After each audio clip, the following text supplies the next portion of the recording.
Our priest Daishin McCabe will be joining us from Ames this morning for Dharma talk. Welcome, Daishin.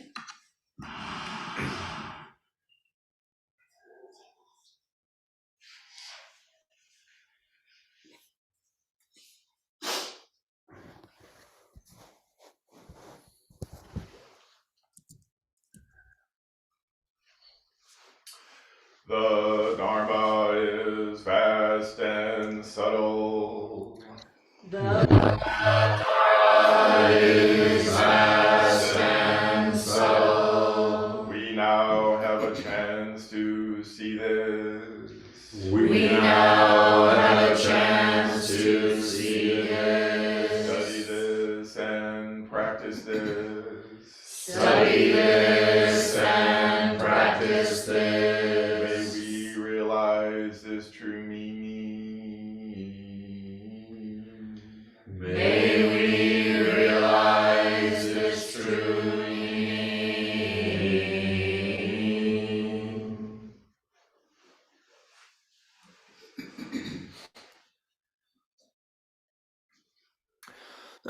Good morning. Good morning, everyone. It's good to see everybody. Happy New Year to you. It's been a little while.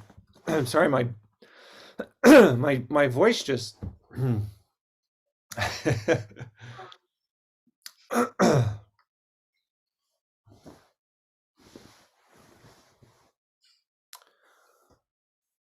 last time I spoke with you all, I I talked about this concept of unconditional love. And when I finished, a couple of days later, I was reflecting on it, and I thought, wow, that's only about half of the Dharma, is this concept of unconditional love. It's important. It's very important. It's in a sense, it's all of it. It lays the foundation for us to practice in a way that is accepting of our bodies and our minds the way they are. So it's very important. Yet there's another side of this concept of unconditional love that we also probably need to pay close attention to. And I'm referring to it here as accountability. But before I go into that particular concept, what does it mean? I just want to share my own experience with the practice. I wonder if I could get a show of hands, or how many people here are familiar with the psychological test called the Myers-Briggs. Yeah. And I presume most of you, if not all of you, who raised your hand, actually took the test. On the one hand,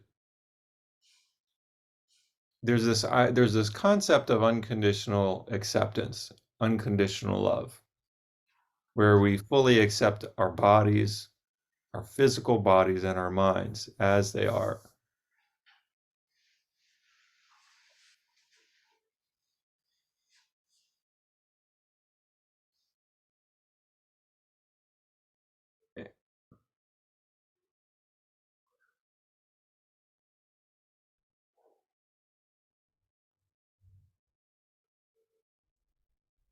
Right? So even just, how do we move forward from there, though? How do we move forward from there? Because inevitably, the other side of practice is to save all sentient beings. It seems like we really put ourselves in a double bind here. How can we love ourselves fully and at the same time save all sentient beings? It's really a challenge. It's really a challenge for us. Because inevitably, if we don't know ourselves, if we don't know who we are, if we don't know our mental state, and that's the reason why I'm bringing up the psychological test of Mike Myers-Briggs. If we don't understand how our mind operates, then in the process of trying to save sentient beings, which is one of the four vows of the Bodhisattva, one of our vows, we're going to make mistakes. Even if we do know, even if we do know who we are, we're still going to make mistakes. If we don't know who we are, then we don't have let's just say, getting a sense of our psychology can help us navigating the practice of saving all sentient beings in a practical way. I myself, I've learned from a particular psychological test that I did as a chaplain. It was very, very helpful. And I wish I'd known this much earlier. And that's why I want to share it with you all now. I made loads of mistakes. And I still make lots of mistakes. Even this morning, I was trying to do some things to make it easier on my wife, and we ended up getting into a little argument about things. And so, there's no end to making mistakes. But the question is, can we learn? Can we come? Our practice allows us to come back to ourselves, gives us permission to dip into that unconditional love, to reflect on ourselves and our activities, and to see, how can I do this differently? How can I do this better? So this testing that we did as chaplains, remember, one of my supervisors gave us the anxiety test. This is based on a book called Finding Serenity in the Age of Anxiety. Perhaps something we can relate to in our time. And we live in a time of great anxiety. And I have to say, anxiety is one of the things that brought me to practice. Oh, I can meditate and learn how to get rid of my anxiety. Sign me up. Yeah, it's still, I struggle with anxiety. But if we can understand the way the way that our mind works, we can go a long way in starting to deal with that, deal with our own foibles, our own habit patterns that are not skillful in helping us save all sentient beings. So the test and I would, if anybody wants to take this test, let me know. Just send me an email. But it basically gives you a total of 6 personality types. 6 types, just like Myers-Briggs has these different personality types. This anxiety personality test, there's basically 6 personality types for anxiety.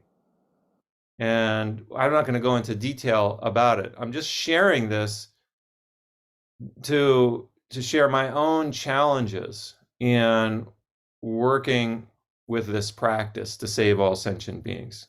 Right? On the one side, there's unconditional love. On the other side, we have a duty we make this vow to save all sentient beings.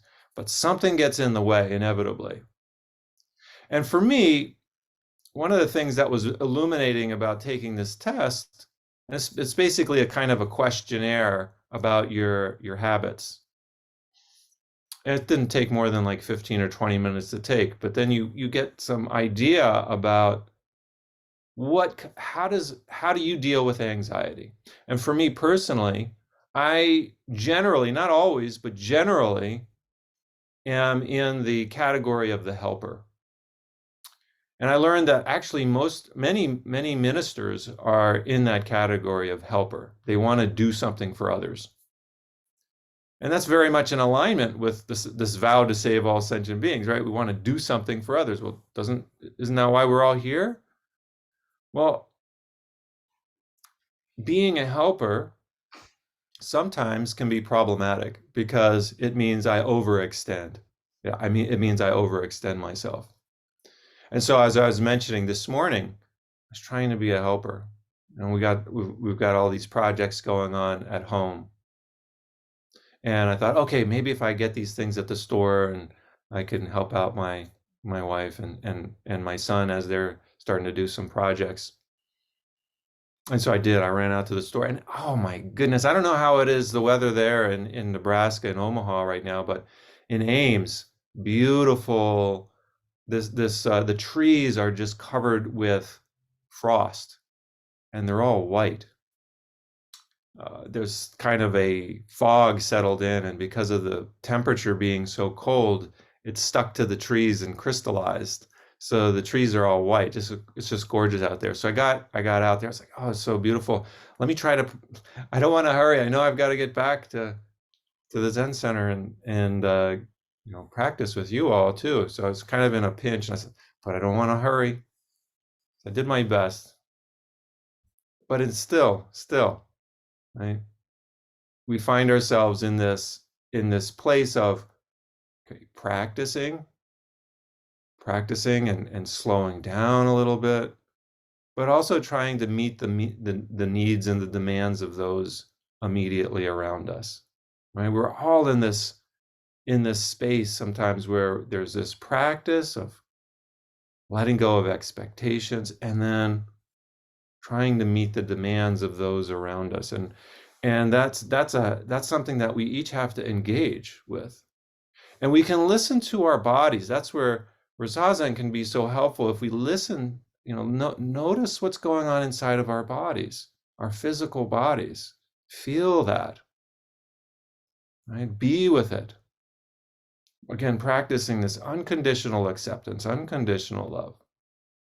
But at the same time, opening ourselves up to what's happening in our immediate surroundings and how we can be of service. So there's this constant question of taking care of ourselves and serving others. We need to do both. We can't just like, oh, I'm going to just let go of myself, forget myself, and do everything I can for everybody else. That's not sustainable. And we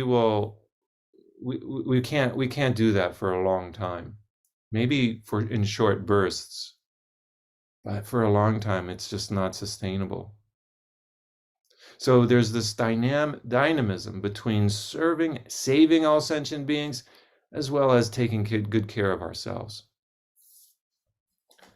And if we are aware of this kind of our tendencies, if we're not aware of our tendencies, we make mistakes. If we are aware of our tendencies, we make mistakes, but then we realize, oh, okay, I can do something about this.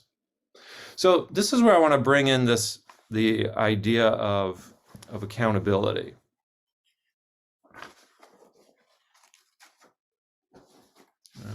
Katagiri Roshi, I love this quote from Katagiri Roshi. You're perfect just as you are, right? That's the unconditional love part, and there's plenty of room for improvement.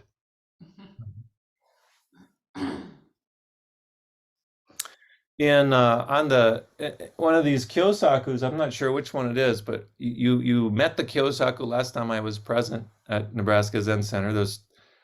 I've got two of them there. Those two sticks that are up there. And one of them says on it in Japanese, never cease cultivating. Never cease cultivating.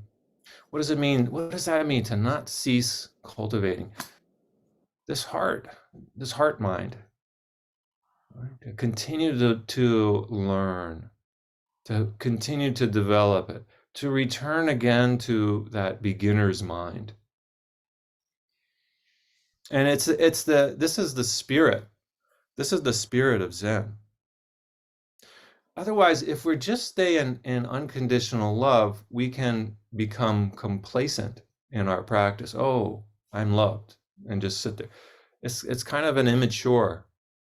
If we're just in unconditional love, it can get stuck in complacency because we're needed. There's a demand for us in some way. And we need to make choices. What do we want to give ourselves to? We all desire to be of service in some way. So what do we do and how do we do that? Both of those questions are, what do we do? What should we do for others? And how should we do it? And just to say, when I first started practicing with my teacher, I thought, I had been practicing Zazen on my own for a while. And I thought, you know what, I'm a pretty decent human being. And then I started to practice with my teacher, and I realized she started pointing out all of these mistakes, well, maybe you can call them mistakes, but ways I could improve, ways I could continue to cultivate myself that I wasn't even aware of without my teacher. And then I realized I've got a lot to improve upon. One example was just kind of a small thing, but ended up being a really big thing, was washing the dishes. She saw how I was washing dishes, and she said, and I thought, I got to get these dishes done. She said to me, that's not how you wash the dishes. When you're washing the dishes, you're washing your own heart. What you do to the outside, you're doing to the inside. And that little instruction helped me so much. It helped me to embrace the task at hand in a way that I hadn't been before. Yeah, I was washing the dishes, but it was more out of a chore. And I hadn't really shifted into a perspective of, oh, these dishes are myself. And that ended up having a big shift for me, because when I went to visit my family at home, I realized, you know what, I don't like to wash the dishes, and I don't do them unless I'm pushed to do them. What if I were to just wash the dishes when it's time for cleaning up? It made a world of difference in my family.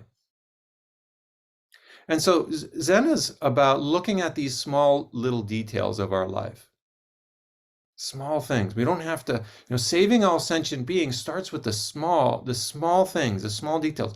Knowing our minds, knowing what our proclivities are, watching ourselves, but also allowing ourselves to be watched by the Sangha, being open to feedback. This is accountability, being open to feedback from others. And I can be the first to tell you that this is not an easy thing. It depends on who's giving us feedback, and it depends on how it's given. I had a great swim coach, and when he gave me feedback, I was always open to it. And I thought, oh, I'm not bad at receiving feedback, because I could receive it easily from him. But then I had another swim coach, and he was terrible at giving feedback. And I thought, I thought I was better at receiving feedback, but so it depends on who's giving it to us and how they give it to us. And it's something that we got to create a culture where we're, first of all, open to receiving feedback from others, where we can improve our practice. And we all need to work on the how to of giving feedback as well as receiving it. And maybe that's something for another talk. It might be the next talk. Like, how do we, when we see somebody doing something that is probably not so helpful for us, how do we give feedback? When do we give feedback? These are important questions to consider. And are we ourselves open to receiving feedback from others? And sometimes we are, sometimes we're not. So we need to be able to navigate that as well. But it's an important part of holding each other accountable. Are we open to receiving feedback from others? Am I open to receiving? I always have to start with myself, because I'm no different from anybody else. I might have these fancy, this gold-colored robe. It doesn't negate my own need to continue to cultivate this.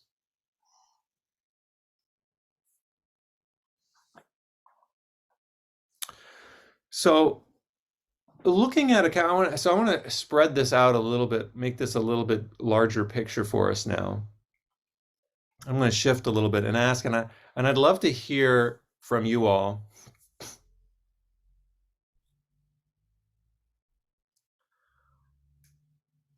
What is the I'm asking you to open your perspective now. What is the worldview? What is the view of the world that you grew up with? I want you to take a few moments here to think about that. I'm guessing that for all of us, it's different from the Zen Buddhist worldview. But what is the worldview that you all grew up with? What did your parents teach you in terms of the way the world is? Right? Buddhism says something. Zen says something about the world. And I just like to raise that for you all. What did you like? How did you view the world as a child? What was the information that your parents maybe, or your teachers, or your clergy persons gave you about the world that we live in? I just love to. I want to open that up for you all to share in the sangha.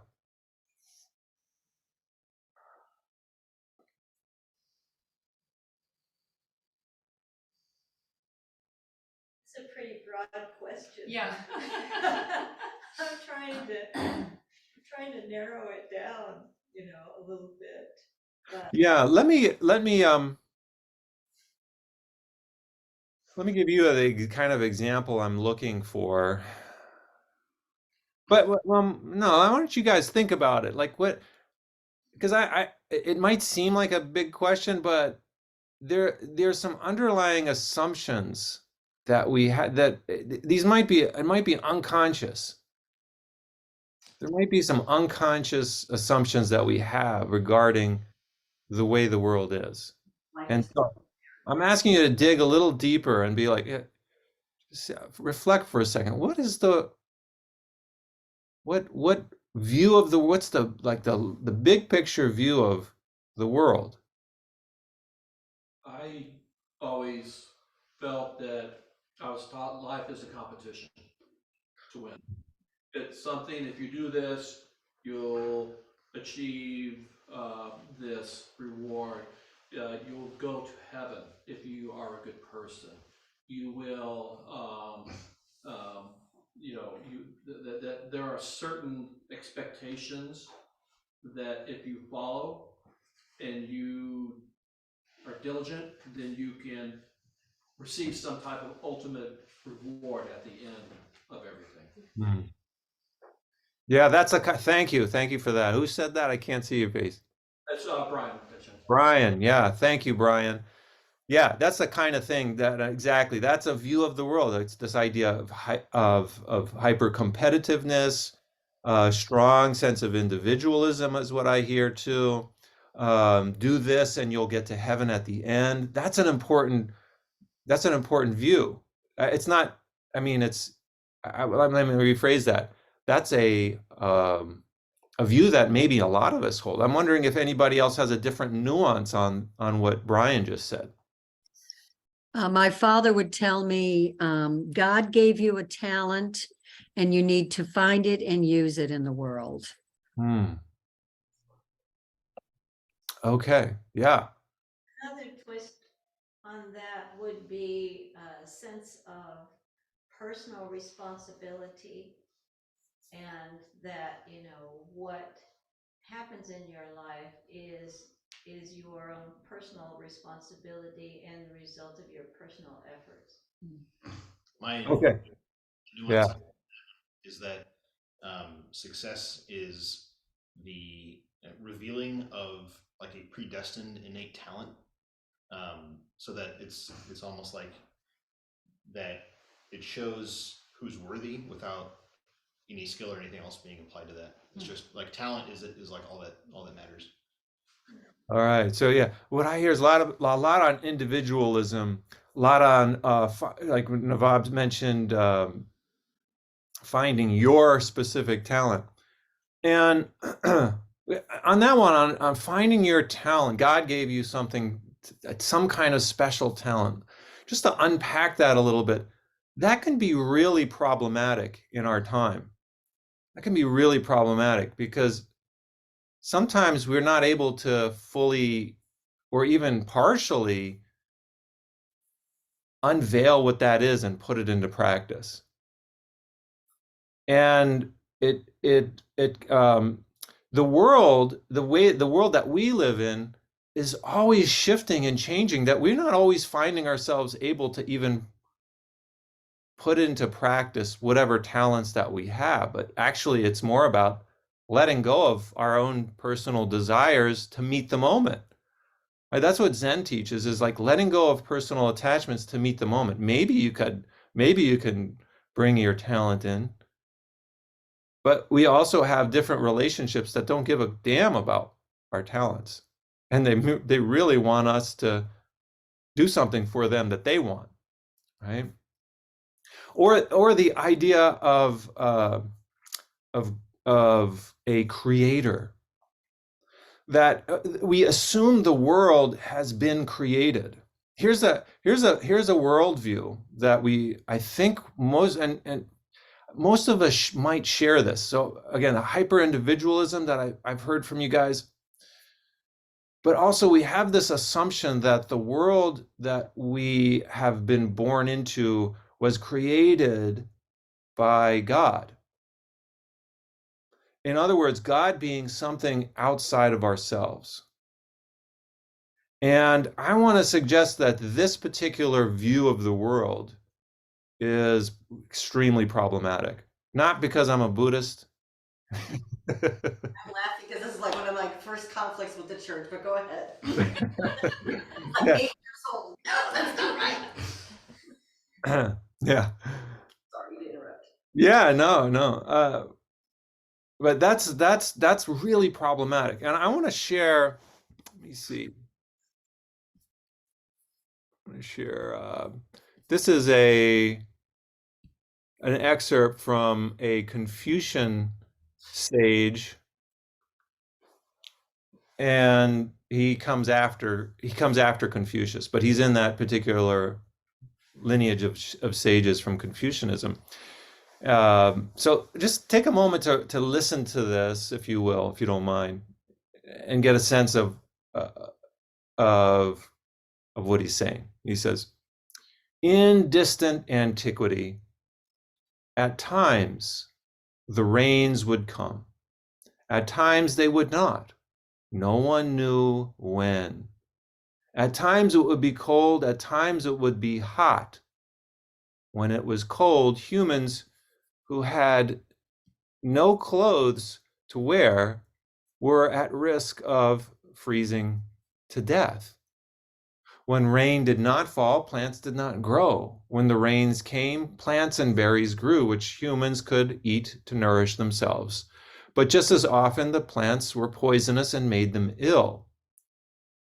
So first of all, this is going, when he says, imagine antiquity here, we're going back before modern human civilization, before the agricultural revolution, even before hunter-gatherers. Gradually, humans began to understand that these events were not random. They came to realize when it would rain and when it would not, when it would be cold and when it would be warm. They began to realize which plants they could eat and which were poison. They began to domesticate the plants. That's the agricultural revolution. They would plant them according to the changes in the weather, which they came to know as the seasons. The process continued as they cleared more ground for planting, domesticated animals to help with the process, and drove out those animals that they could not tame. Eventually, what had once seemed like unpredictable chaos of natural phenomenon, random rains, wind, cold, heat, nourishment, and poison, were turned into a harmonious system. In other words, humanity began to recognize patterns. Okay? That which grew from the earth was now correlated with the larger patterns of the heavens. But this was not natural. Humans had domesticated the world. Humans had made it so that these disparate phenomena became a harmonious set of processes. So what I want to communicate here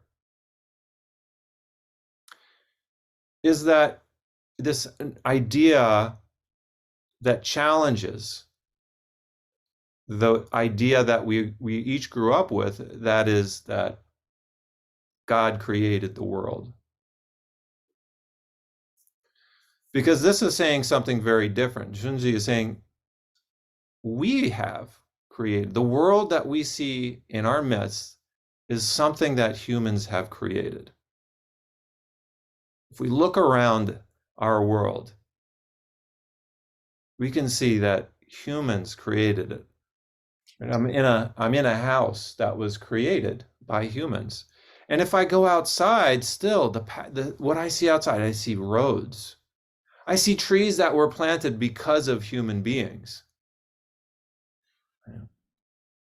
And of course, the fields of corn and the soy around us. We have changed our land. In Iowa, I don't know what it is in Nebraska, but in Iowa, the state of Iowa is the most transformed state of all 50 states in terms of its original native appearance. It's the most changed. I'm not saying that, I'm not trying to put a value judgment on that change.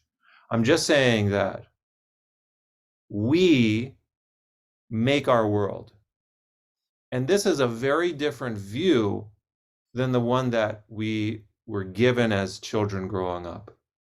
Most of us, at least for me, I remember going to church and studying about and learning the stories from the book of Genesis, that God created this, God created that, going back to the beginning. Well, that might be fine and dandy for some distant time, but for this moment, this present moment that we live in,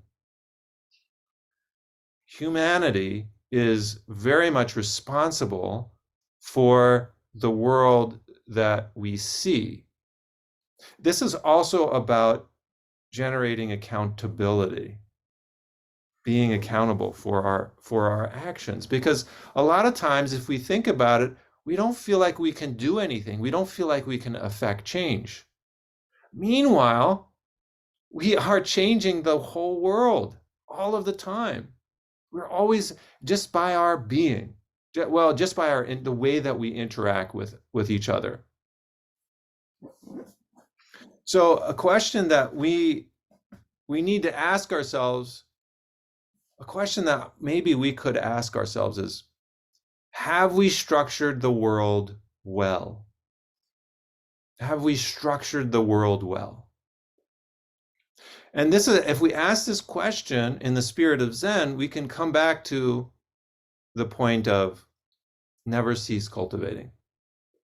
There's plenty of room for improvement. Have we structured the world well? The world that we live in, have we structured it well? So the Zen Center it's making a small world, right? And there's always room for improvement. The Dhammapada, the Buddha says, our life is shaped by our mind. We become what we think. Suffering follows an evil thought as the wheels of a cart follow the oxen that draw it. Or you could say the wheels follow the car as the foot pushes on the gas. Our life is shaped by our mind. This is the second. We become what we think. Joy follows a pure thought like a shadow that never leaves. And so in the Buddhist tradition, the mind gives rise to the world.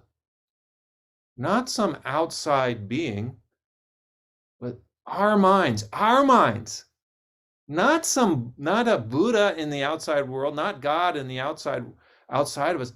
Our minds, your minds, are creating the world in this moment. And this is what I mean by accountability. We are accountable because our minds are creating the world. This is a huge responsibility for us. This is a huge responsibility. We are creating our world. That's a tremendous power. And I would recommend any of us to go back and read that book of Genesis and look at it through this perspective. The verse I'm thinking from the Bible says, we're created in the image of God.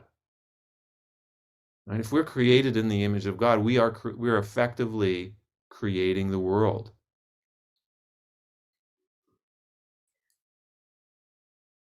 So the question is, what is this world we have created? And if we can ask that question, what's this world that we create? We're already holding ourselves accountable. If we can have the confidence, the courage to ask the question, what is this world we've created? That question is already evidence that we're taking responsibility for it. But a lot of us don't do that. Or our default is, well, the world just is. And other people, not even other people, but it's there. I don't have anything to do with the way it is. That's our default in modern society. It's our unconscious default. So if we're not bringing this unconscious default to the surface, we are effectively contributing to not being accountable to it. We think what we do doesn't matter. We think what we do and say doesn't matter. But it does. And our view of the world, this worldview it structures our world. Here's another, let's see. Let me just go on this tangent another few minutes here. A common view of the world that we have is that humans have the right to use nature as we please. And in that same book of Genesis, there's this phrase that is often referred to as legitimizing this idea that we can do whatever we want with the natural world. The phrase is to have dominion over the world and subdue it. That's one translation of it. I've been reading the encyclical of the Pope, Pope Francis's encyclical. Maybe raise your hand if you're familiar with this. Okay, so not many of you aren't aware of this encyclical. So this is a very important piece of writing. I found it at the library. I was just looking for something light to read. When I look for something light to read, I go into the religion section and I get all this heavy stuff, and I go, oh, this is really good. And I've been reading excerpts from the Pope's encyclical for the past several years. It came out in 2014, I think around that year. And one of my religion teachers in college was just so excited about this, saying this is something that's going to help people's minds change. The Pope didn't write it just for Catholics. He wrote it for everybody as a way to gather together and do something about the state of the world that it's in right now. And so I actually found a hard copy of it at the library, so I checked it out and I've been reading through it, and it's been really, really helpful and illuminating. He's done a wonderful job of articulating our moment and questioning our actions as humanity. I know that being some of us coming from the Christian background have totally rejected it in some ways, and I respect that. We have to find our own paths here. When I first met my teacher, she said to me, Zen doesn't make you into a Zen Buddhist, it makes you better at what you are already. And so if you're a Christian, you'll be a better Christian. If you're a Jew, you'll be a better Jew. And she said, you don't need to reject your Christianity. You don't need to reject your Catholicism. Right? Just do the practice. Yeah. Doesn't mean you have to give up Zen either. And I didn't intend on being a Buddhist priest, but it was helpful to hear that. Right? That we have this dual relationship. Oh, I'm Buddhist, I'm not Christian. And meanwhile, the idea of being Buddhist is a Western idea. People in Asia don't call themselves Buddhists, but yet they go to the temple and they put their palms together and they bow to the Buddha. This is a Western idea, right? Being Buddhist. We don't have to make that. We don't have to make such a distinction. But we do.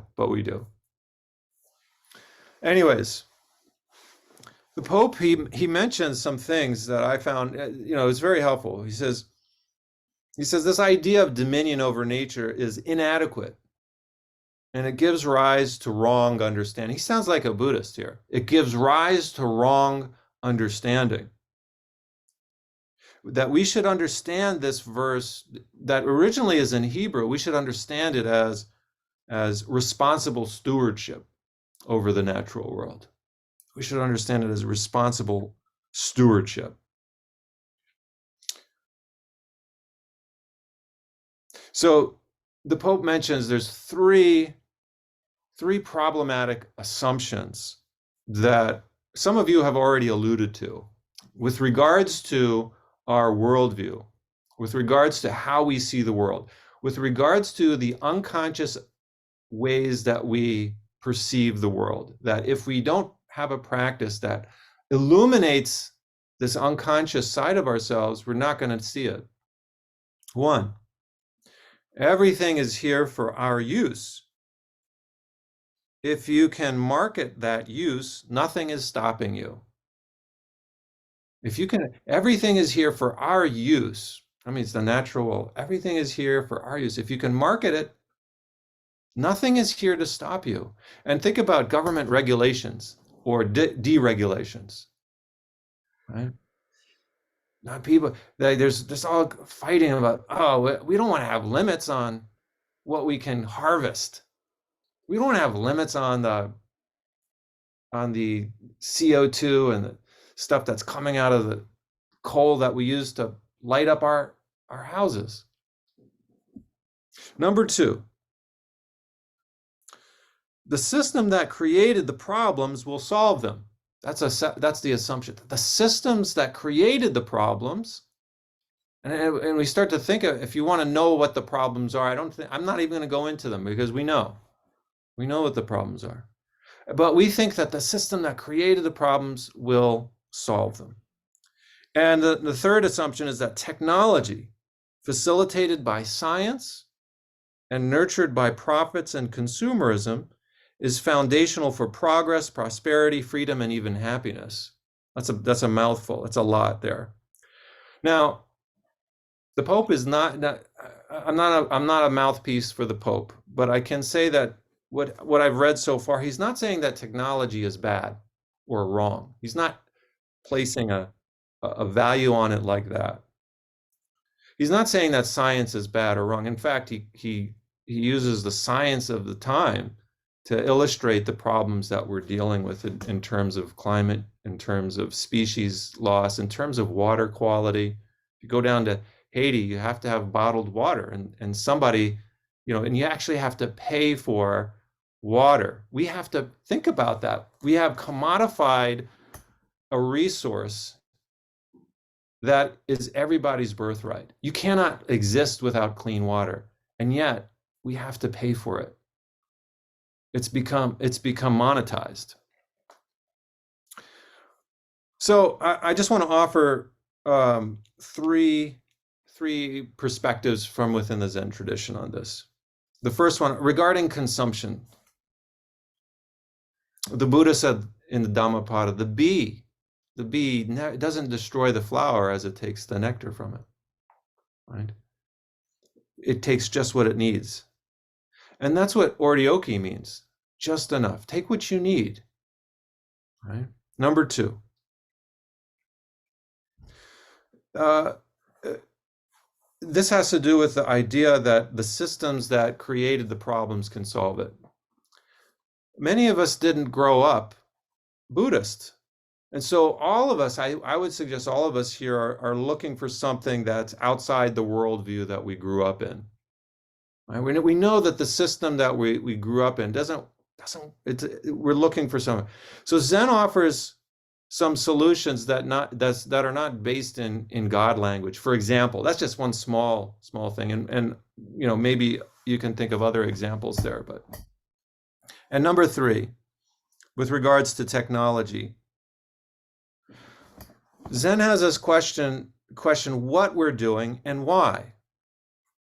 And the real question we got to ask is, does X, does whatever, fill in the blank, whatever it is that we're doing, X, does it lead to the end of suffering? Or does it not? This is the question that we ask as Buddhists. Is what I'm doing leading to the end of suffering? Or is it at least taking me in that direction as a kind of orientation or a compass? So I want to close, and I want to close with a poem and then open up for a question or discussion. Unconditional love is but one side. Accountability is the other. We arrive half-baked in this world. What's for dinner? Literally and figuratively. What's for dinner? The question creates our world in each moment, as does the answer. Thank you. Does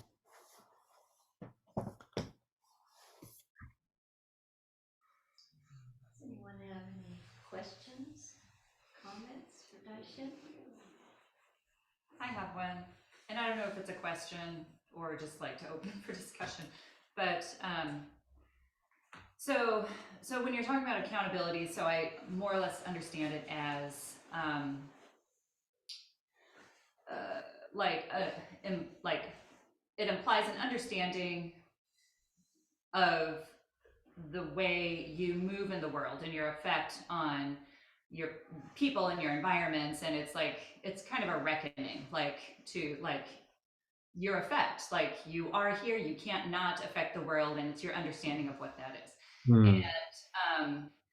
And so, and which is something that I like. So like in the social work program, we talk a lot about these human created systems and how imperfect they are, and how, when people interact with these systems. And you also talked about anxiety, and I guess my thing is that I deal with a lot is and as somebody who also identifies as a helper, I have to do what I can to, optimally, cultivate well-being for, myself and others. But when you're doing it in these imperfect systems, so you can recycle all day long, and I do, but with the knowledge that most of it's not going to be recycled. Things like this, where you're trying to do what you can to be an agent of compassion and well-being, but you're operating in these systems where that is not the end. That is not the end outcome. And so that gives me anxiety because I'm trying to, be accountable for the way I am in the world, but I feel like all of these systems are working against you, and it's frustrating, especially when you're raising kids and you're trying to, I don't know, and they're anxious, and you're like, well, I'm anxious too. I don't know what to tell you. Yeah.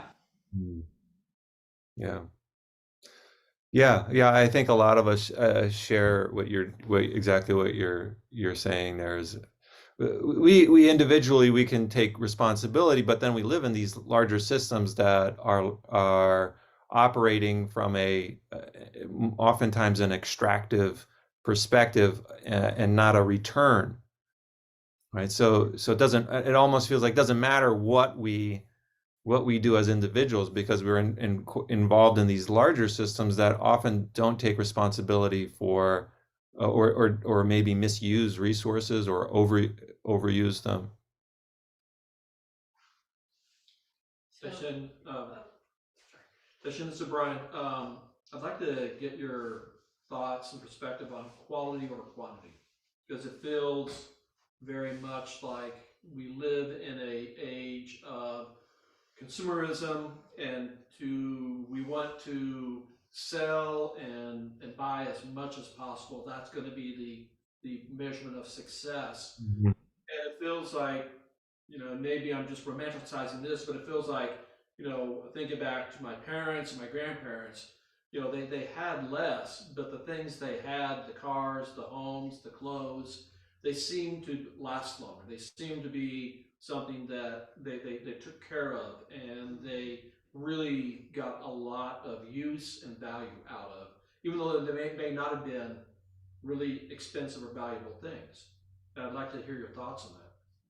Yeah, well, yeah, thank you. I don't have the response, but I think part of it is part of the issue is that we, in modern society, slowing down, appreciating what we do have.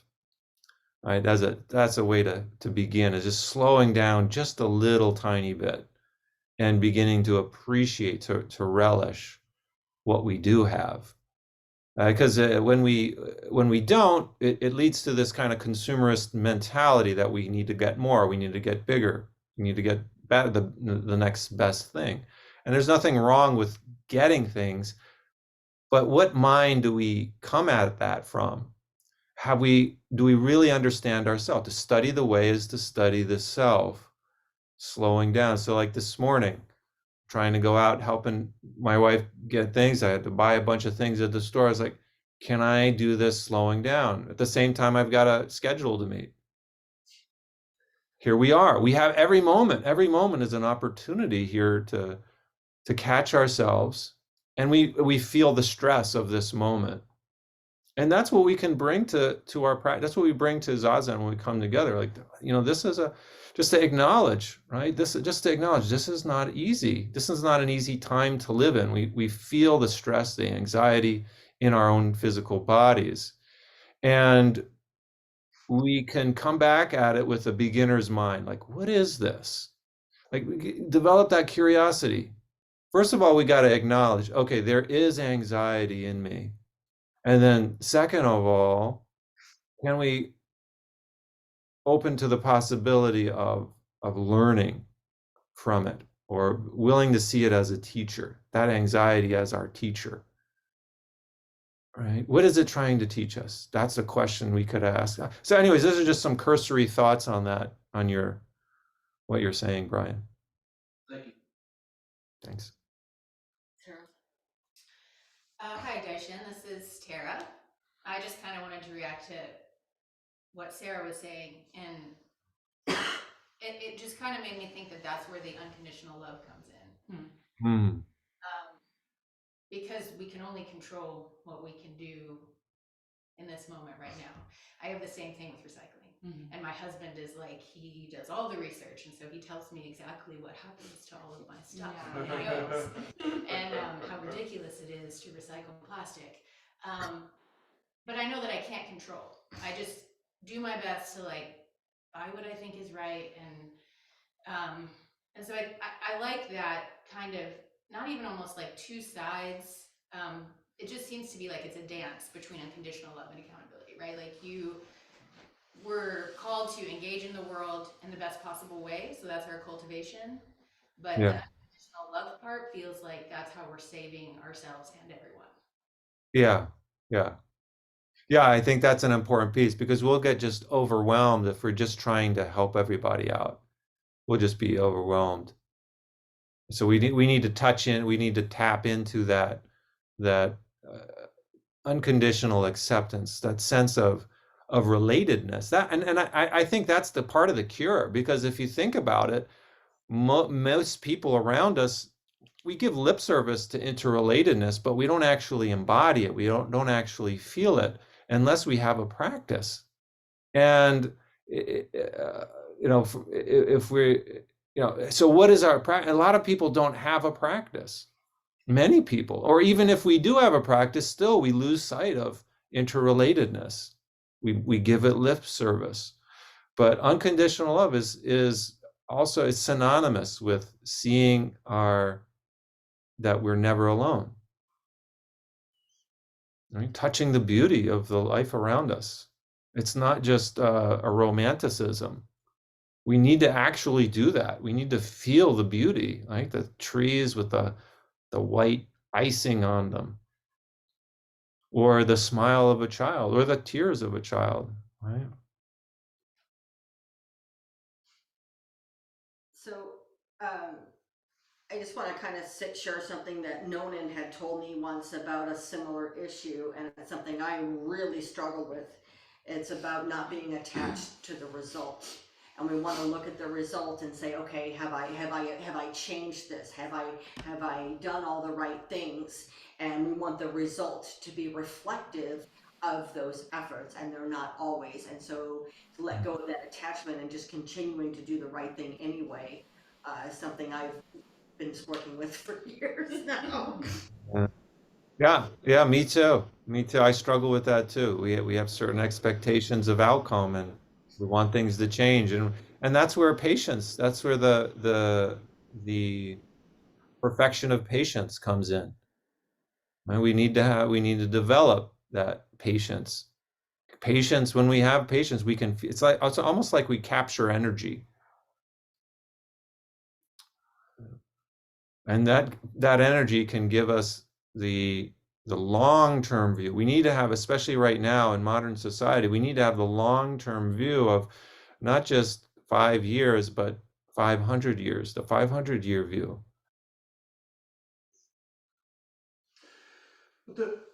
Fergus, Daishin. The radical departure of Buddhism is the absence of the Godhead. So what you said, humans made the world. Look around you, it's all human made. You know, I study a lot about wilderness and wild and the idea of wild, but there is no wild without the human actor anymore, because we are wild. We are part of that wilderness. The human imprint is so deep. There's like a high school debating society somewhere, sometimes here in the Zen Center, which is this question of discrimination. At some point, primitive man, as you mentioned, said, I want a cow, not a moose, to do the stuff, right? To make my meat and whatever it is, because the moose is harder to control. And I want the cow. Right? And they then put a fence around the cow, and everything we see around us is the extrapolation, the furthest possible extension to date of that initial act of discrimination. But Buddhism says don't discriminate between good and bad, but that is essentially what is human. So, you know, Sarah said, what about the recycling? And so Sarah recycles, that's so Sarah, right? So that's an action. But in the freest country in the world, if you want to extend your action to become an activist about the ultimate destination of plastics, you can do that. It's a question of how you express yourself within the universe. But you're discriminating again as you do that. Brian mentioned consumerism. Well, that original decision to have a cow rather than a moose was a primitive form of consumerism. Because we have strong preferences and we direct treasure and talent towards the acquisition of those preferences, the human experiment keeps moving forward, despite us. We live in this world where we live longer than we ever did, where violence is at the lowest in the history of humanity, where we have access to, your grandparent might have had a fantastic car, Brian, but your Tesla parked outside is a fair bit ahead of that, right? And there are benefits to that. We live in a time where it has never been better. And so when we talk about anxiety and things like that, I always say, but where's the celebration? Why aren't we just filled with joy? You walked out this morning, Daishin, and you saw ice crystallized on trees. I walk out and I see a lot of human systems. And I just celebrate with absolute joy that there are other people in the world trying to do the best they can. And oh my God, what have we created? Let's try to leave behind anxiety and leave behind frustration and celebrate the 90% of stuff that's going really, really well right now. 90%. Yeah, I think so. Things like violence. Yeah. That we Oh, are, yes. that nowadays physical violence is so far gone in most parts of the world that you can forget about it. Now we spend a lot of time reflecting on emotional violence, psychological violence, and things that weren't relevant when people were being slaughtered by the thousands most days. Right, the difference of priorities. It's a difference as we bring And it down. also in Yeah. terms of, humans shaping the world by their preferences. Yeah. Now it's a matter of how can we change our preferences? And freedom. And to do so. doing that beyond the individual is, problematic. Hmm. Max, did you want to say something? Yes, thank you. I just wanted to ask, when you had raised the issue that it's us in our minds creating the world, and then you offered this introspection, like, are we doing this well? Is this the sort of world that we want to live in? I think that's an important point. I also think there can be a couple of hurdles potentially before we get to this point. With introspection in particular, like, there seems to be a range of dispositions for it. I know a big part of the worldview that I grew up on was that the answers are sort of common sense, obvious, like, oh,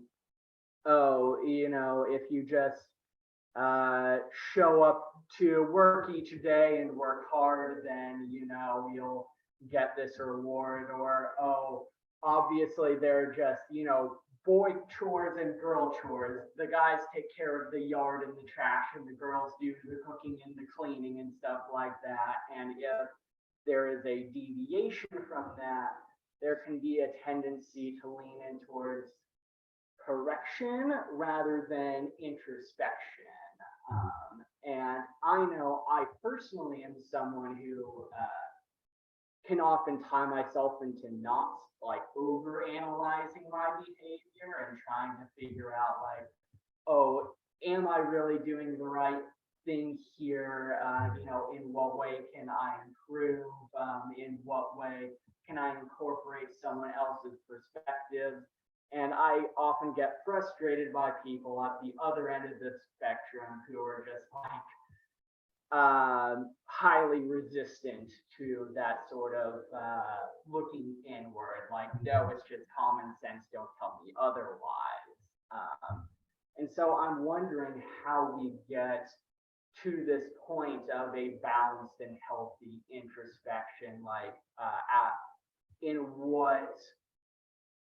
when does that door open to us reflecting on the world and the systems that we are creating and living in, Hmm. Yeah, what I think I hear you saying, Max, is not everybody thinks the same, right? That people do things differently, or think differently. They're maybe less concerned with introspection and more concerned with something else, and maybe don't appreciate the value of introspection even. Especially when it comes to you, maybe you have some people in your life that don't appreciate your introspective nature. Yeah. Yeah, I have some people in my life like that too. My family doesn't appreciate my introspective nature sometimes. And so I think that's when we just got to get solid with being okay with being ourselves, and that not everybody's going to support us, but we can nonetheless. I mean, it depends on, like, one of the things my teacher said to me early on. She said, you can do anything you want as long as you know the price and are willing to pay it. Right? You can do anything you want as long as you know the price and are willing to pay.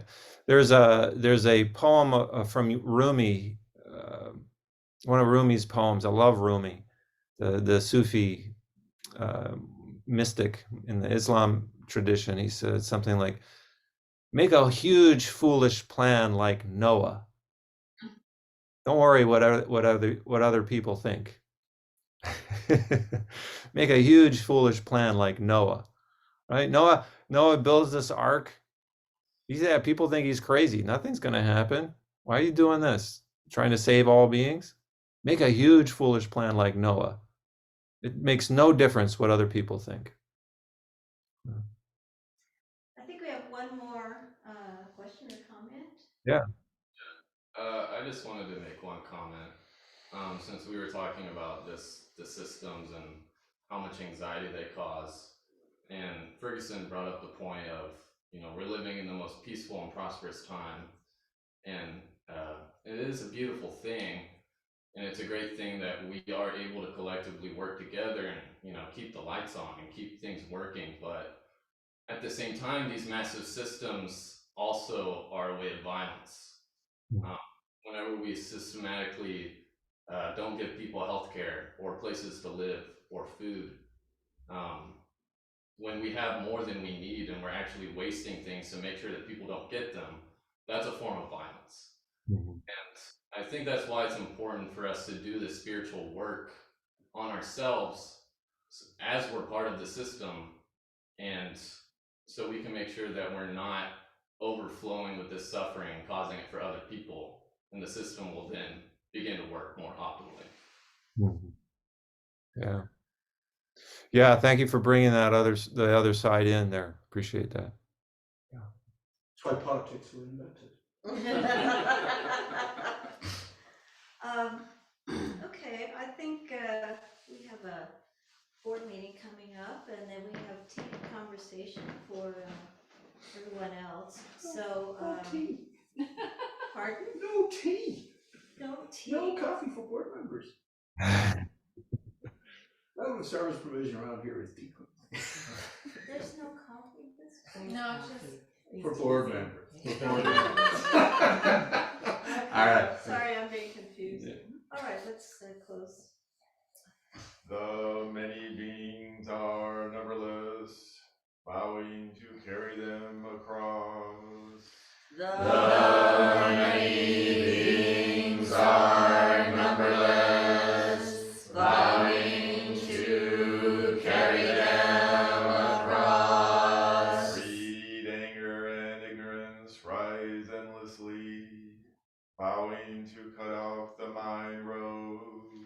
Greed, anger, and ignorance rise endlessly, bowing to cut off the mind road. Dharma gates are countless, bowing to wake to them all.